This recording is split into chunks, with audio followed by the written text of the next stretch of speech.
Well, hey, everybody, and welcome to our urgent panel discussion about the MSP attack warning.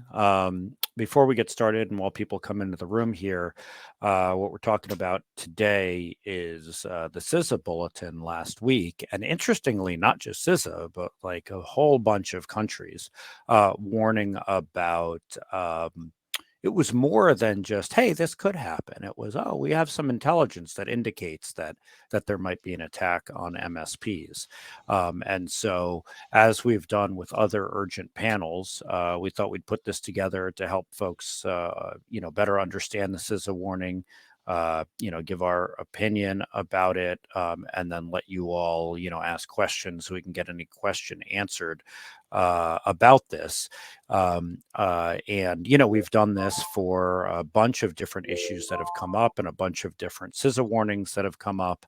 And so, we'll keep doing these urgent panels as events warrant. A reminder, if you were in our last Russia-Ukraine one of the things we said is we would do another panel if events warranted for that. So, keep an eye out on your email. If you don't get emails that alert you to these urgent panels, just let us know, and we'll make sure you get signed up. My name's Jake Milstein. I'm the event host for Critical Insight, and we appreciate having you here. Things to know. So on the right, there is a chat. And one of the nice things about the chat is one of the things that you can do is talk to each other and you can ask us questions. And one of my favorite things to do in life is interrupt Fred and Mike with the questions that you ask in the chat. So please ask questions.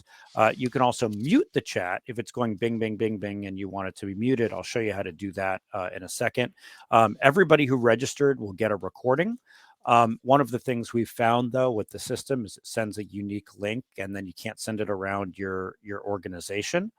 And so what we do, so we'll also put it on YouTube, and we'll send you a YouTube link to it too if you want to share it with other folks in the organization. We're going to talk about what we know and how to prepare for this as we go today. So here's how you mute notifications. You hit full screen on the bottom of the screen. You hit the little more button. You hit mute all notification sounds and then exit. When you hit exit, it doesn't mean that you're leaving. So do me one favor in the chat. Let us know where you're joining from. And then we know that the chat is working. And if people feel like they want to mute it, that's how you mute it. Okay. Who are we? So Critical Insight. Oh, wow. A lot of people coming in. Great. Wow. Critical Insight defends critical services against cyber attacks. The critical industries we serve include hospitals, utilities, cities, counties, and frankly, MSPs that are essential to everyone's daily life. We're their security operations center, or more than that. We watch networks 24/7 to spot and stop attacks so everybody can deliver critical services.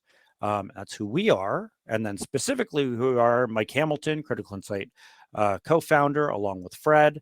Mike was former CISO of the city of Seattle. Fred is our EVP of Professional Services, and they are our experts on the panel today. Mike, you prepared some slides. Go ahead and take it away.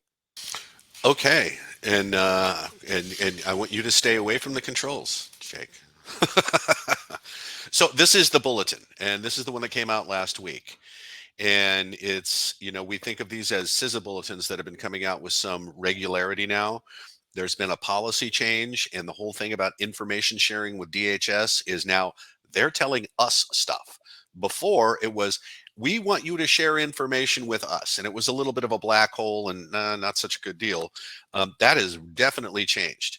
And so this is the NSA, FBI, and the Five Eyes intelligence agencies, right? So that's Australia and a bunch of countries I can't remember. So they're all saying this. They got together and said this, which means they know something. These warnings don't come just out of the blue just because, hey, here's another thing to worry about. They have some intelligence that indicates that they can't tell us about, but the fact is they're sharing this information with us based on what they know, and we should really take this to heart. So this is the link there is not descriptive, but you can Google this up very easily and find this if you haven't already. Okay, so this is not the first time we've been introduced to the concept of a managed service provider being compromised as a way of getting to the customers of managed service provider. And in fact, that tactic has shown up in a number of permutations. One of them was the Solar Winds attack. One of those was Kaseya, which was remote management software that was compromised. So this issue of compromising a tool and then using that and the distribution of that tool, that kind of piles on here. And the bulletin doesn't say a lot about that. We'll talk about that. It's not just that the MSPs need to secure themselves so that they don't get compromised and then used as the first island in the island hopping. It's we got to worry about the tools that we're all using, because there's an efficiency of scale that these gangs have been perfecting over a while, and this is one of their tactics. Um, I don't know if everybody remembers, this was back in 2019. 22 Texas towns simultaneously all got hit with ransomware, and it was because they had compromised the managed service provider that was servicing all of these jurisdictions. And so that's how that happened. They used the remote management software in order to do that. I told you about Kaseya. Tyler Technologies, also similar. They compromised Tyler, and because Tyler is the number one provider of certain products to local governments, they surveilled for a while. They started picking up authentication credentials, and then were able to just go log into cities and counties. And then there was Blackbaud, and Blackbaud is an example of this supply chain attack, right? Third party attack, whatever you want to call it. This one turned out to be very bad for Blackbaud, because Blackbaud is a service provider for nonprofits, local government, hospitals, philanthropic organizations. And what they do is they manage money for them. And so when they got to Blackbaud, Blackbaud had access to all of their customers, and they went out and they hit a bunch of hospitals with ransomware and stole records, primarily stealing records. But then, because the hospitals got fined and had additional regulatory scrutiny because of this, they're all suing Blackbaud. And so there's a class action suit against Blackbaud. So that's how badly this can go. And hey, Mike, I know, with some of these outside firms, dealt with it frankly more transparently than others. And This is one of the true. things that the CISA warning says, it calls out the need for transparency. And I will say, Kaseya in particular did a great job of managing communications throughout that event. Everybody else gets an F. They got an A. Yeah, and I mean, specifically, I know, there's one client who I talked to who we have that has Tyler Tech and was very frustrated. Hmm. They couldn't get the information out. And that condition persists today. And there are some bad things that need to be fixed that Tyler may get shamed into doing soon, I happen to know. Okay, moving on. Okay, so don't panic. The warnings that have been put out are based on intelligence. They can't tell us the sources of the intelligence or a lot about that. They can tell us what they know. They don't want to compromise their methods, their sources, etc., for knowing these kinds of things. More than likely, they're picking this stuff up out of chat rooms on the dark web and things like that. But the federal government, in this policy change, we're going to share information with you. We're going to make intelligence public so that and especially in leading up to the war in Ukraine. We were very transparent about, here's what they're going to do. They're going to try a false flag, to have a pretext for war. And sure enough, that's what they did. They're also defending forward, right? They're helping to get in the fight here, and shutting down this botnet that was basically poised to be used against the United States. That was prescient, right? So they're in our corner now. It's not just, here are all the things we want you to do. Here's how you need to secure your network. We want multi-factor authentication, zero trust, blah, blah, blah, blah, blah. Now they're out there trying to stop stuff before it happens. And that's a good thing. But it also means that these warnings, when they come out, they're based on intelligence. And so, I mean, you see every one of these things has been an example of that. When federal government came out and they said, we have found a malware toolkit that is specifically for use in operational technology settings. Here are the specific technologies that it will attempt to compromise. Right away, that told everybody, if you have those technologies, radar up, get to work. That is extremely useful. When they warned about timed ransomware attacks on the agricultural sector, there was a reason for them to tell it. And then what happened? AGCO, big man, it's like Deere. It's a big manufacturer of farm equipment. They got hit with ransomware. Right now, I believe they are still inoperable. So, this is the real deal. We should take this seriously, but don't panic. They're helping us. They're not saying, the world is about to end.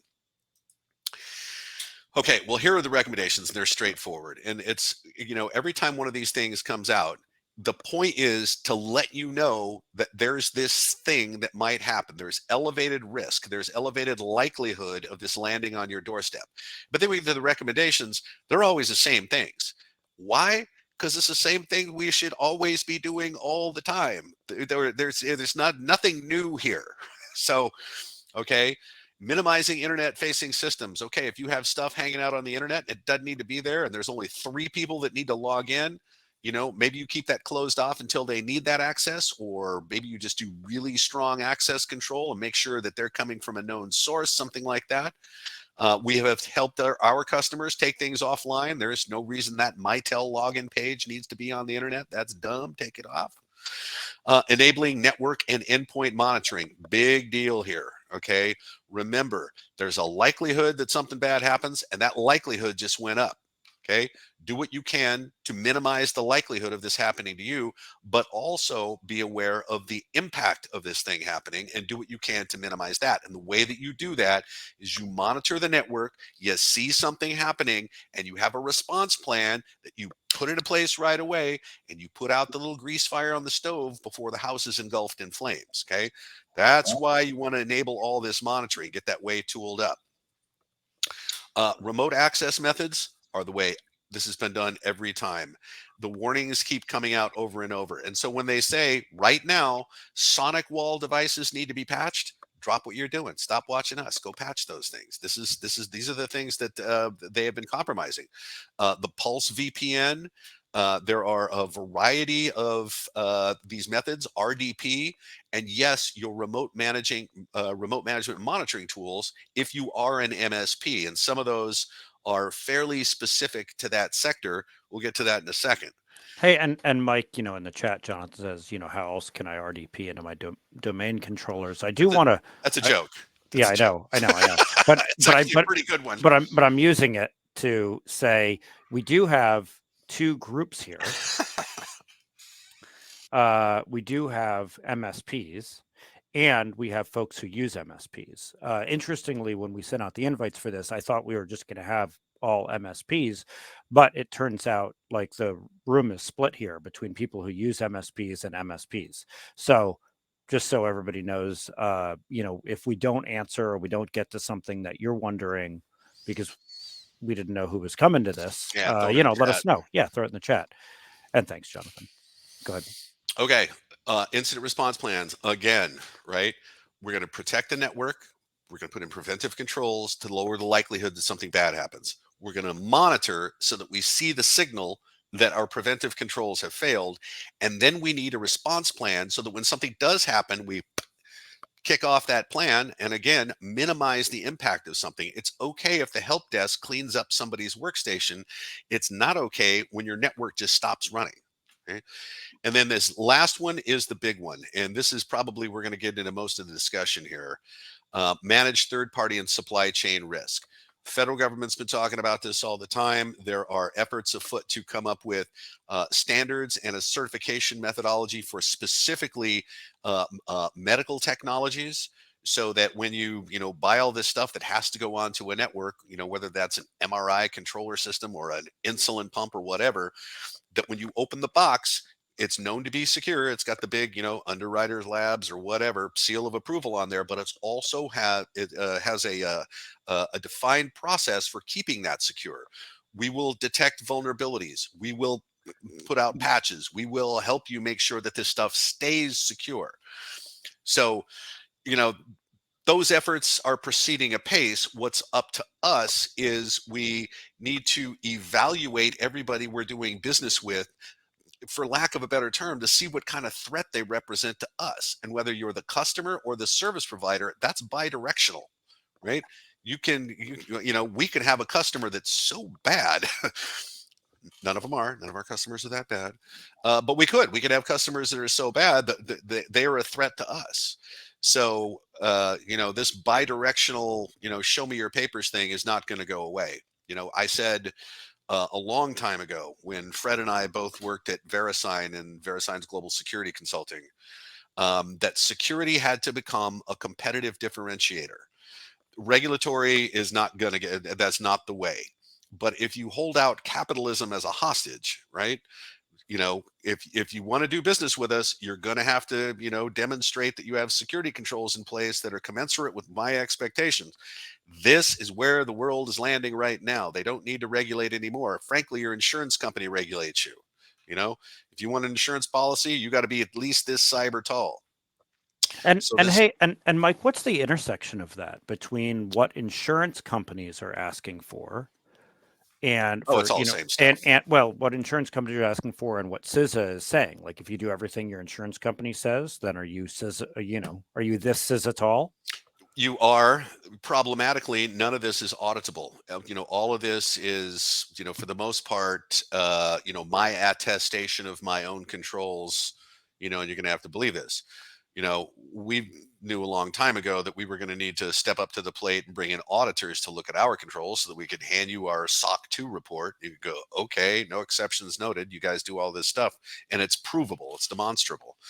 I don't think suggestions like this are coming with the kind of teeth that you need to really enforce these things, but it is a step in the right direction. And this refrain we're going to hear over and over and over and over. But yes, when your insurance company says you need to do these 9 or 10 things, because if you're not doing these, we won't even give you a policy. Those are the same things that CISA is asking for here. Because Hmm. again, there's no new things you can do. The things you're supposed to do, you should have been doing all along. It's this set of things. And hey, and Fred, wait, can you go back one, Mike? No, So, on the network and endpoint monitoring, Fred, we're seeing here not just like install endpoint agents. We're seeing actual, the need for monitoring on those. Yeah, absolutely. Well, one of the hard problems here is you need to monitor your own stuff if you're an MSP. The client needs to monitor their stuff, and there probably should be some connection between those two because the managed service provider should be a member of the incident response team for every client. When you have an incident, the people that are going to start rushing in and rebuilding systems and recovering from backup is your MSP. So you need to bring that MSP and include them into your incident response process, which includes the monitoring components and how you make notifications to them that, hey, there's something going on and I'm going to need you to assist us to respond to this incident. Yeah, and for example, like let's say you have Defender installed everywhere, and you have a work from home employee who's working at or whose computer, dings at 1 a.m. with, Defender found something really bad. What should the process be, Fred? Should somebody see it right then, or do you just trust, Defender took care of it in the middle of the night?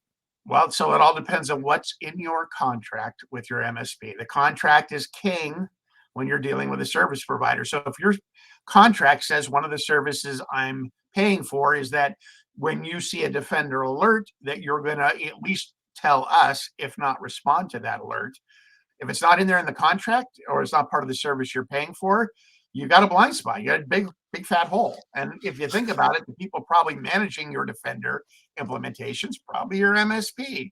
So should they not have potentially some more responsibility, or is it even better to have a security company that does that kind of monitoring every day that can respond rapidly with very pointed recommendations to stop an attack, where the MSP may know to go, hey, I'm going to press the button in Defender to kind of isolate the system, but they're not going to be able to go much farther than that.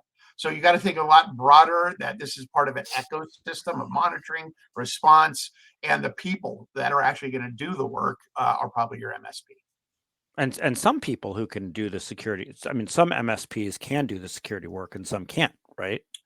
That's correct. But I would suggest that most MSPs are good at what they are supposed to do, and that's manage IT systems. I don't really know too many that some are really good at security, but they're not managed security services providers. They're managed service providers for the network and system. So it's probably asking a little much of an MSP to be your monitoring, engine and eyes. And most of those are not 24/7, 365 operations, where a monitoring operation is 24/7, 365, eyes on glass all day. All right. Mike, keep Yeah, going. a lot of this is going to land on the contract stuff. I mean, John's pointed out right now. I mean, complex contracts, you're going to have to put stuff in there that indemnifies you to some degree.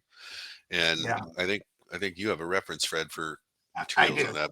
I We'll do. get there. So almost about, God, 8, 9 years ago, maybe longer, there was a guide put out called Data Security Contract Clauses for Service Provider Arrangements by a group called Practical Law, a bunch of data security attorneys. It is a spectacular reference for, it's a set of dozens of clauses that you should consider based on what kind of business you're in, what kind of data you're sharing, what kind of services are being provided. And it lists out, here's what you should have in your contract if you're doing this or if you're doing that.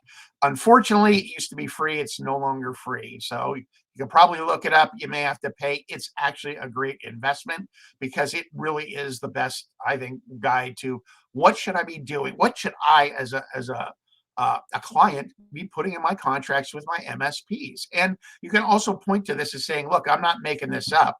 This is coming from a well understood and recognized source. And this is based on industry, what should be, frankly, industry standards for contracting. And I always tell people, security starts two places. It starts in HR for the human component, and it starts in procurement for the technology component.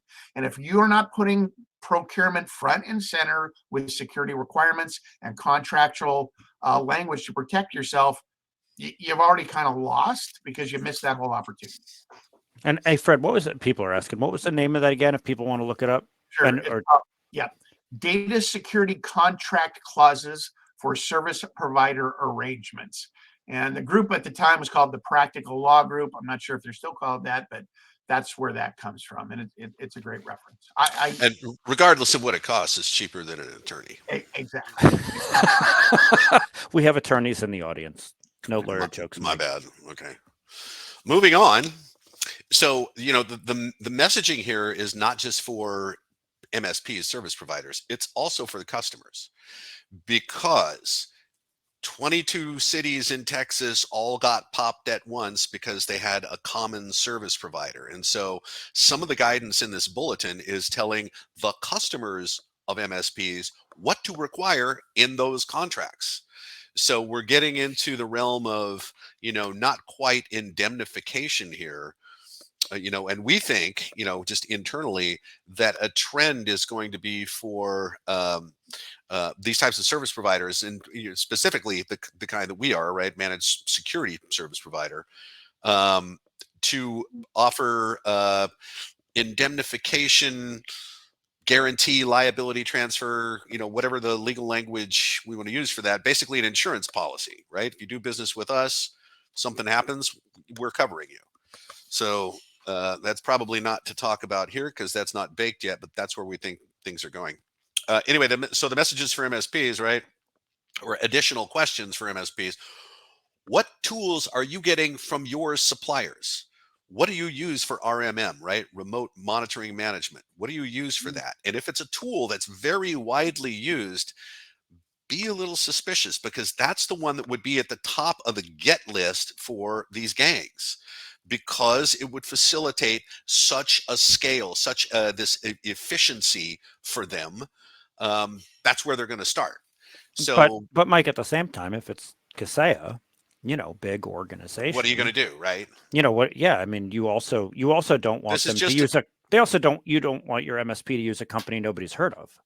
well, this is true. But I'm saying if you're an MSP and you use a tool that is very widely in use, you may be at greater risk. That's the point there. Okay. Yeah, yeah, they've Uh, gone after every VPN system oh out yeah, there, AnyConnect, ConnectWise, Kaseya. I mean, every single one of them has gone to Pulse VPN. All of these have vulnerabilities that are being exploited. TeamViewer, everything.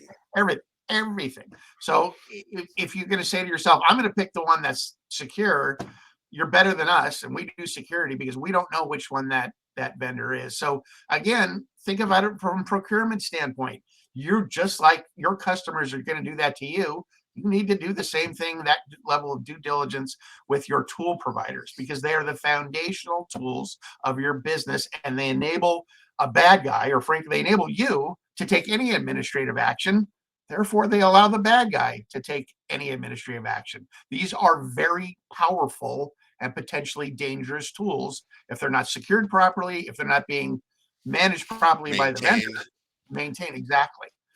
And you have So to do all the security components of those tools. You can't go, hey, I don't want multi-factor authentication. I'm going to turn that off because that's too difficult. That's a grave error, for example. And so, Fred, let's say that there's something, I'm going to use Kaseya again. I don't mean to pick on them, but they had a very noteworthy breach. Let's say that you're using one of these tools, and let's say you're entering a contract with them. You have to assume breach. You have to assume they will be breached, can be breached.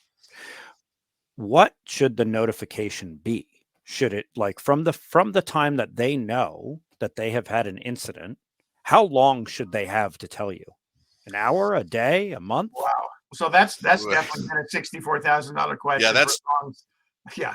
I mean, there's some there. I it forget. depends. Yeah, it depends. There was some, I believe it was a country, or could have been some regulatory standard in this one, that's starting to say you've got to let us know within, I think, 8 hours of a breach. Now, Oh yeah. the problem with this is could take 2 weeks to say, holy cow, we are breached. You see a bunch of strange stuff going on. You're doing a ton of investigation. You're analyzing for days on end. And then you raise your hand and you go, holy cow, looks like we've been breached.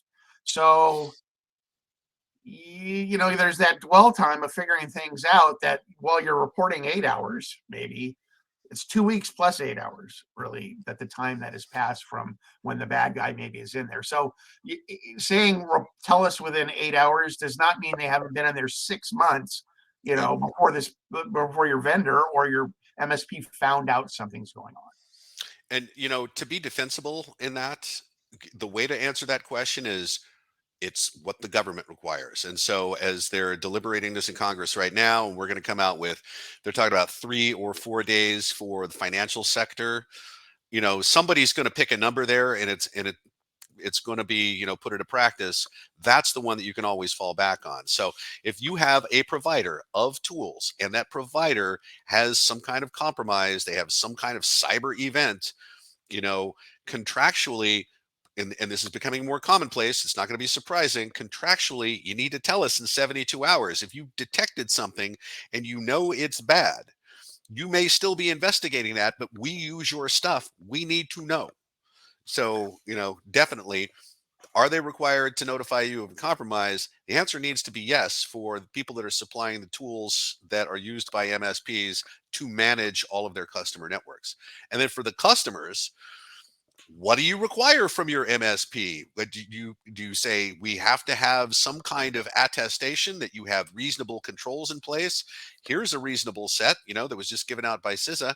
You have the NIST cybersecurity framework. Can you show us what you've done to align with that framework? If you go up that food chain a little bit, have you brought in auditors? Do you have an audited SOC 2 SSAE 18 report? If you have nothing like that, do you have a third party report from your latest penetration test? And we'll take the summary from that. If all else fails, here's my awful questionnaire that you were going to take 3 days to fill out. that stuff has got to become extremely commonplace. When you're going to let somebody have admin access to your network, ask them for their security papers, right? And then how do they manage that access to your network? Is it off until needed? Do you have to arrange with the customer that, it's time for us to take some remote action access here, so here we come? Or is it come and go as you wish? Tyler was infamous for that, just coming and going whatever they wanted. um, Protection of credentials. So, do you have unique credentials for every one of your customers? Is every one of your logins traceable back to an individual and not a role? Um, Again, with remote access, or will you always be coming in from a certain location where we can use network-based access control? Are you using multi-factor authentication? All these are questions you have to ask now. And then, yes, what goes into that contract? And I know that there is a lot of good language because I've gone through the book that Fred's talking about. The language is becoming more commonplace. So these things need to be requirements in a contract, and it may get redlined and it, may get negotiated, things like that. But come out swinging. Something happens to you, we got to know. If you're providing a tool for us, here is what we want in terms of maintenance of that tool. We want to know if there is a compromise. We want you to produce and release patches.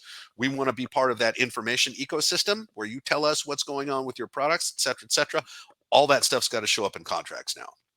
On the customer side, I want to say that the customers have more power here than I think they are willing to exercise.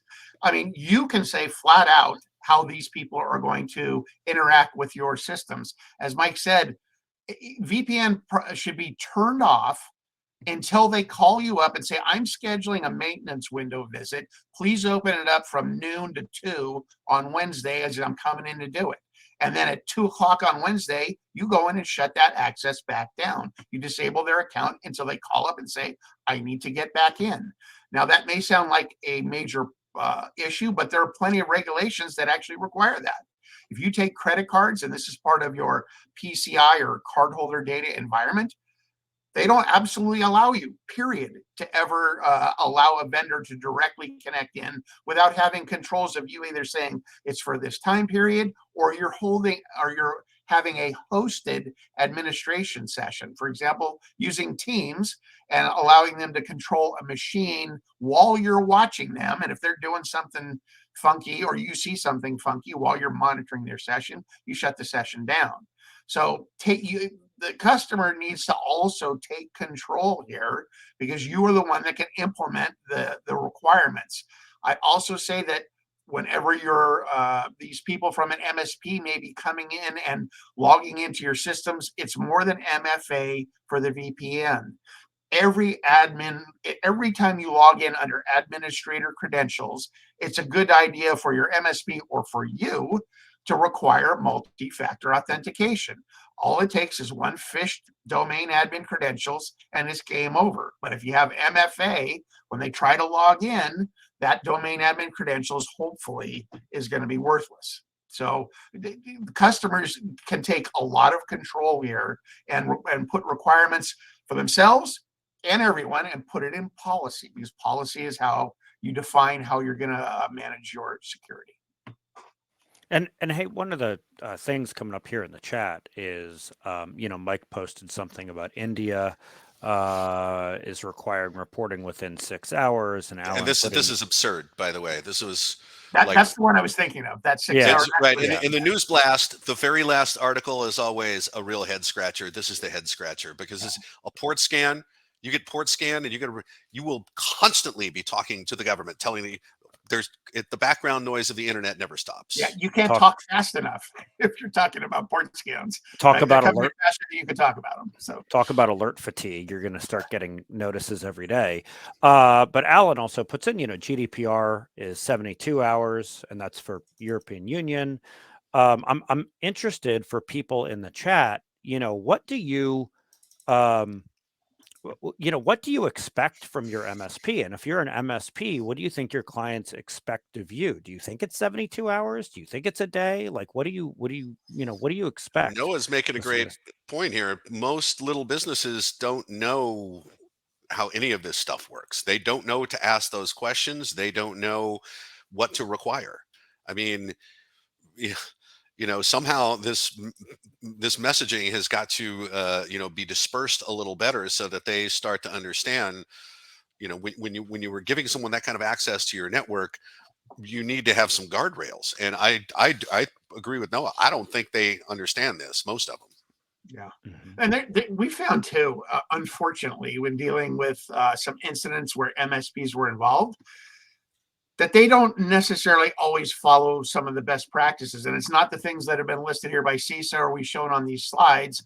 For example, how are they managing the password to your backup systems? Because if you're not managing that password well, the bad guys can either break into your backups and they'll encrypt your backups along with everything else, and you have to pay the ransom. Or worse, and we found this, we go to the MSP and say, "Hey, it's time to recover from backup," and they go, "Yeah, we don't write those passwords down because we don't want to remember what that is. We don't have to manage it. We put it broke. It's a complex password, but I don't know what it is."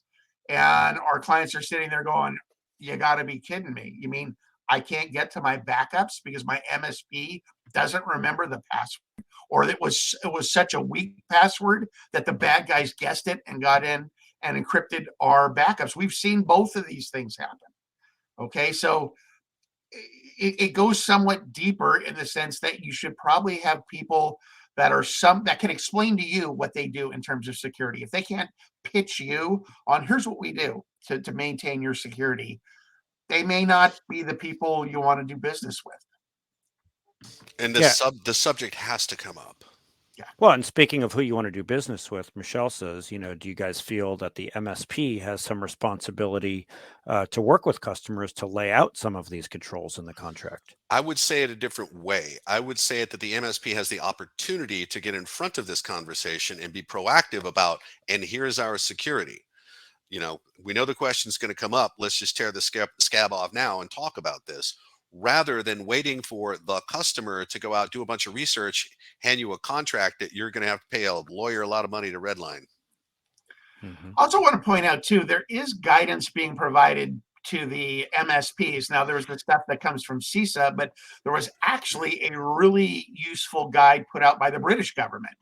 And the organization is called the CCCS, and I don't even know what that stands for. But the group put out managed service provider security guidelines, and it's probably the one place I've seen that has stuff that's perfectly usable by an MSP, whereas everything else is kind of interpretive. How does this apply to me here? But that was written specifically. That's a great reference to look at. There was another thing I wanted to mention. There was a report put out by a company called Enable, and the report said, and I quote, "Almost all MSPs have suffered a successful cyber attack in the past 18 months, and 90% have seen an increase in attacks since the pandemic started." So when I read almost all, okay, so that's a fluffy thing, but even if it's 75%, that means three out of four of the MSPs on this call have been through this in the last 18 months.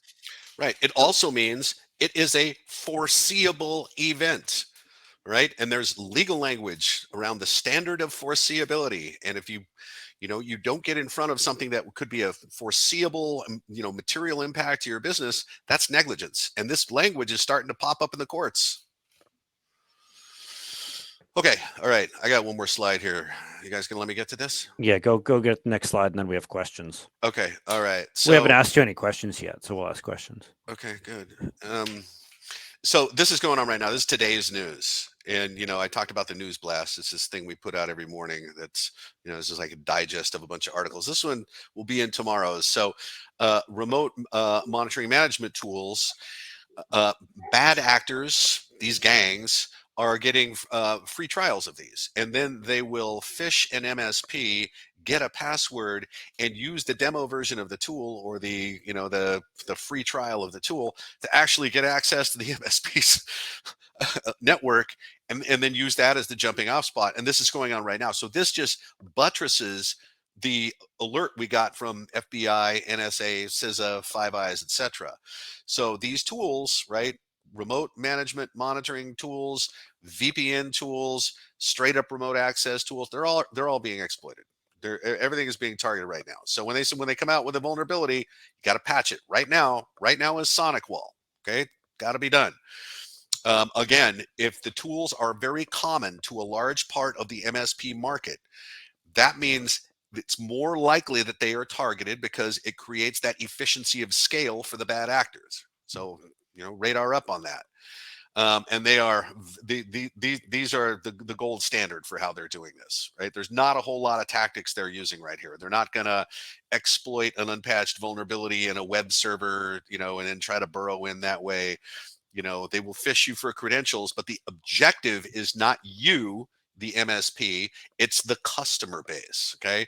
So again, if you get one tool and that goes out to many MSPs, that the way that scales is very attractive to these actors. So be aware of what tools are in use. And with that, I think we're done with the slide part of this. Thanks for making me take 3 times as long as I was gonna, but good conversation.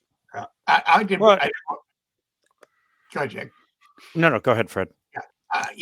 So I wanted to mention that if you're an owner of an MSP or you're managing it, you also need to be aware that a lot of the ransomware gangs right now, like Conti ransomware gang that was very active this year, are going in and paying people off that work at companies and saying, I'll give you 100,000 for you to give me your admin credentials, low level, 3-month employee, because now I can attack and make $10 million, and that 100K I just handed to your employee is nothing. So as bad and as horrible as that sounds, that is actually a significant threat that's actually happening right now. And in fact, some of the biggest breaches of the year happened exactly in this fashion. And I just read an article about the bad guys, the gangs, looking for people who are complaining about their workplaces on social media and then going to target them.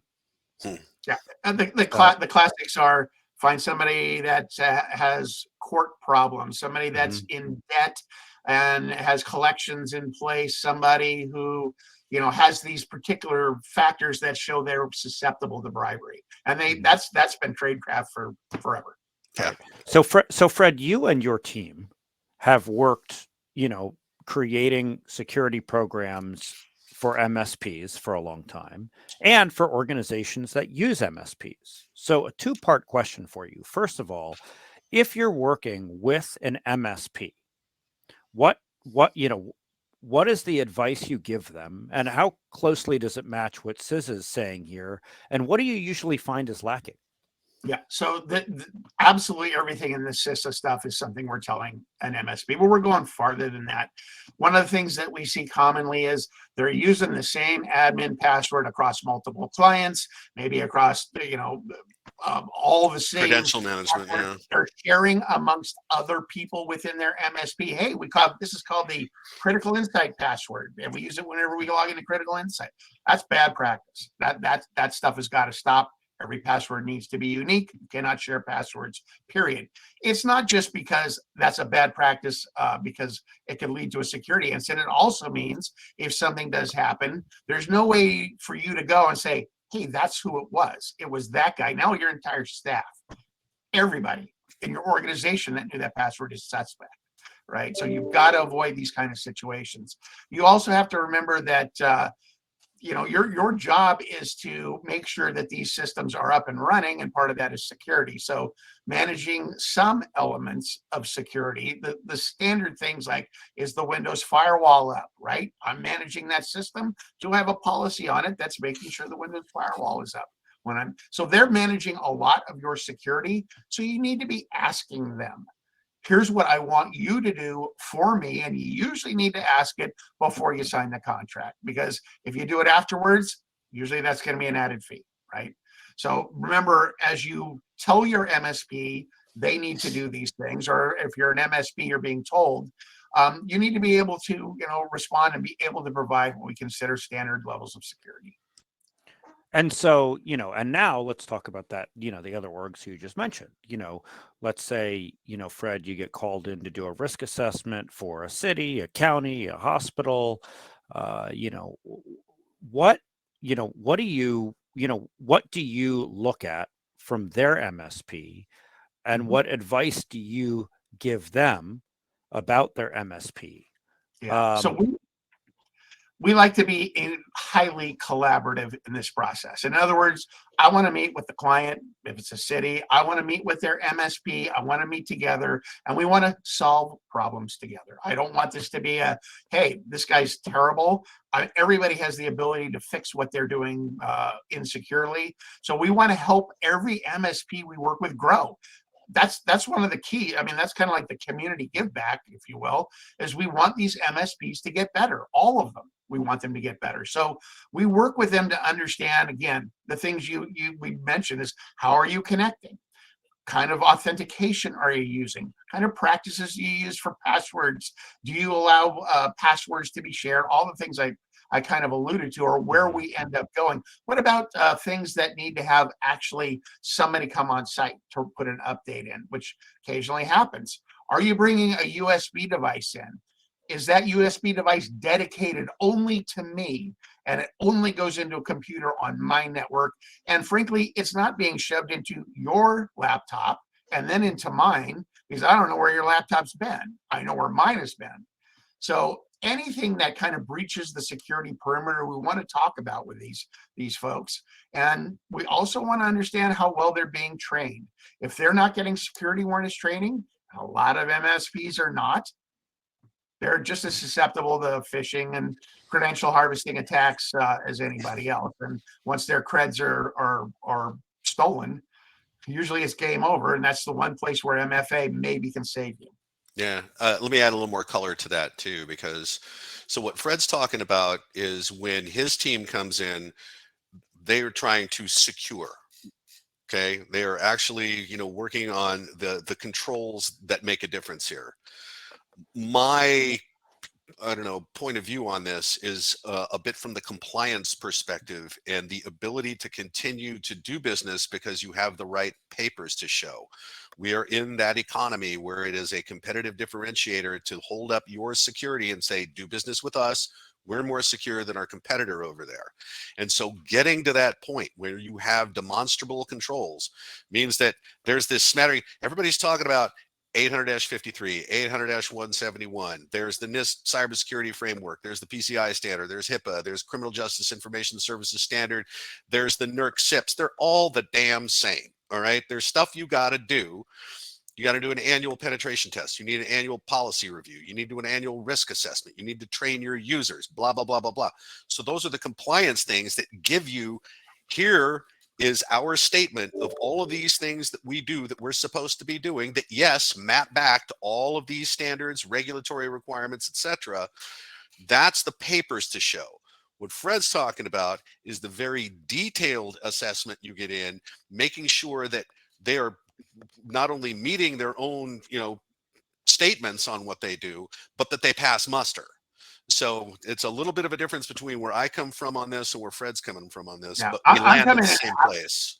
Yeah, I'm coming in after the fact. You've got an MSP. Hey, let's see how they're operating. Let's see if we can make them more secure. Mike's talking where we really should be talking, and that is let's find out if they're secure before we ever actually sign paper with them, right? And make sure the set of services they're providing are meeting all my security needs. Because if your MSP is not doing it and you've outsourced that entire component, who is? Because it's not going to be you, right? So you got to make sure all the things that your IT department would be doing to secure your infrastructure are being taken over either by the MSP or you've got somebody on your staff dedicated to handling those functions that are not being handled by your MSP. So that means you really need to know what functions you need to be, managing, which things that are the MSP covering, and which do I need to cover if there are things left over.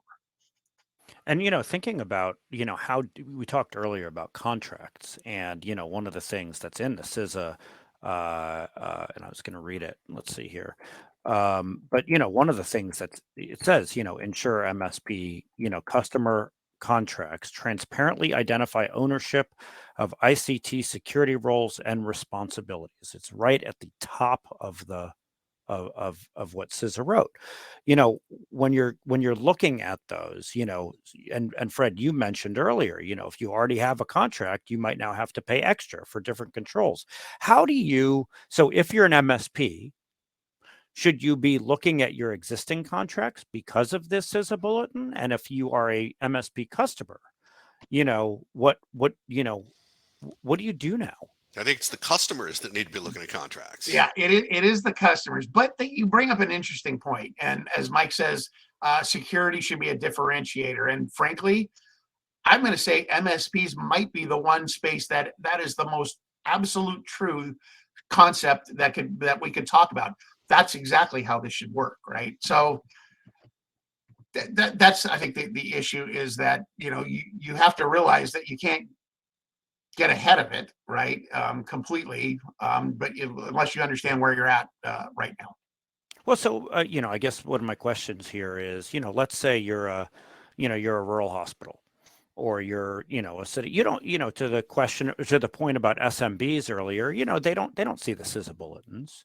You know, does an MSP or even an MSSP have a, you know, should they now be saying to their, should they now be saying, you know, we're going to do something different, um, or you know, oh, we're not going to charge extra for this, or what do you? I mean, where do you I know think? how I'll answer that.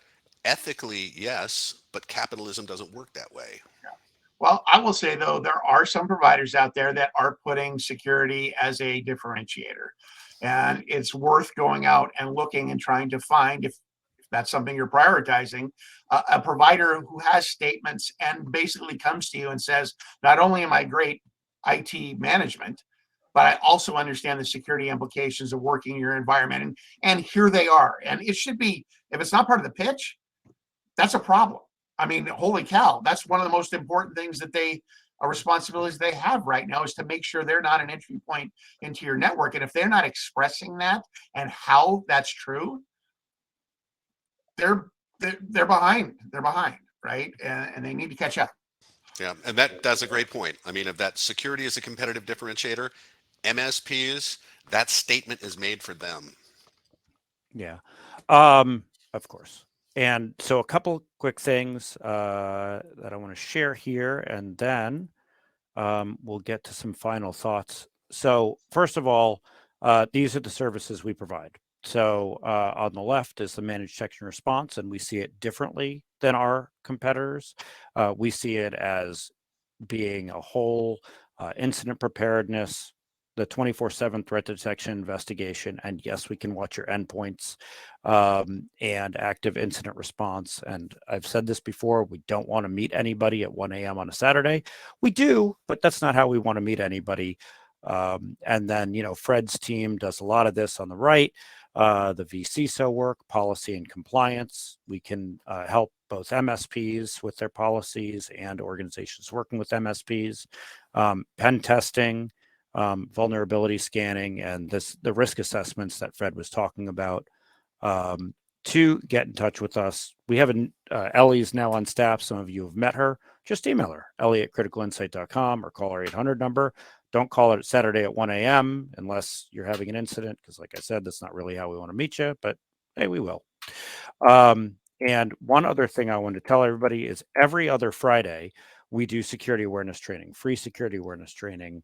Anyone who wants to come, you can sign up on our website, go up to the events tab, click on resources, and, you know, come get free security awareness training. It's not boring because it's Fred and Mike and me. And if you haven't been bored through this, you won't be bored for that. Also, there is a survey for this, and we would love for people to take the survey. And the reason is we get better based on your feedback. Also, in the survey, you can get in touch with us, and you can get a quick assessment. You can tell us you want a quick assessment. You know, all things that we can help you with. And Ginny, one of our teammates, is putting the link to the survey in the chat. And since somebody will inevitably ask, you can take that link and you can put it in VirusTotal, and no, it's not a link meant to trick you. I promise, which is what a bad Or guy would say, but I it's the still marketing promise. guy doesn't say trick you. When he says trick, he means track. to be clear. It also doesn't track you. So in any event, what we do appreciate when you take the survey. Oh, one other quick thing about the survey, and this is very important. For everybody who takes the survey, either you can get a gift card or you can donate the value of that gift card to Girls Who Code, which is a great organization, gets more people into cybersecurity and IT, which we all need no matter where we work. All right, final thoughts. Mike, final thoughts. So this is going to continue to develop for a while, I think, and I think there are going to be more more guidance coming out from CISA that I think is going to be directed more towards the customers of MSPs than the MSPs, because it's clear who the actual intended victim here is with this kind of warning coming out. It's MSPs, yes, but writ large, it's their customer base. So as we have been discussing in the chat over here, smaller businesses, they don't know what DFARS is. They don't know what CMMC is. They don't know what NIST 800-171 is. Somebody's got to dumb this down. Somebody has got to package this in such a way that they will understand and take this up. So especially with a contract stipulation. So I expect more. Yep. Fred, final thoughts. Yeah, so attacks on an MSP are kind of the horror movie version of what we fear most, especially from an incident response perspective. That's the worst possible scenario. It's usually a one to many. It could be one to thousands of customers. You breach one, you get 1,000. So sadly, MSPs, which tend to be relatively small shops, are a number one target. So you've got to understand that if you don't shields up, they're going to get you. And I mean, we're certainly in this period of shields up. I mean, it's all about Russia, but the shields up is because of Russia, because of China, because of Iran, because of everything else going on. So thanks, guys, and thank you to everyone in the audience. We would really appreciate it if you took the survey, so that we can get better and we can all improve at the same time, which is what makes security work, right? We're all in this together. We're all here to stop the bad guys and and keep the good guys running. So thank you. Thanks everybody, and have a terrific day. All right. Thanks everybody. Thank you. Bye.